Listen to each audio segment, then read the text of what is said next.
అమ్మో వేనా, ఏంటత్తయ్య గారు? సమాజానికి మనం ఏదిస్తే సమాజం మనకు తిరిగి అదే ఇస్తుంది.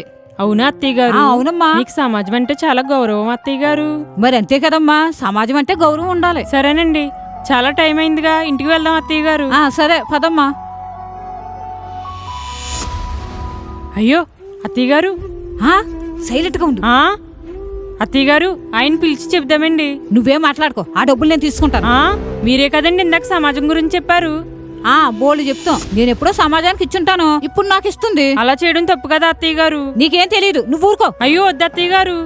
హాయ్ డబ్బులు ఎవరో చూడలేదులే. భలే దొరికినాయి డబ్బులు.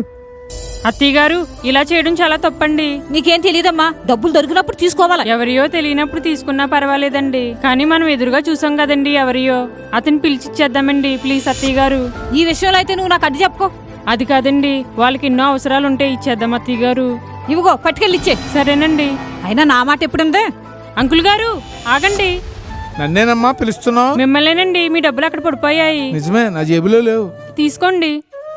చాలా థ్యాంక్స్ అమ్మా. ఉదయం నుంచి ఇప్పుడు వరకు కష్టపడితే వచ్చిన డబ్బులు ఇవి నా కుటుంబానికి చాలా అవసరం. చిన్నదానివైనా మంచి పని చేసావమ్మా. వెరీ వెరీ థ్యాంక్ యూ అమ్మా. సరేనండి.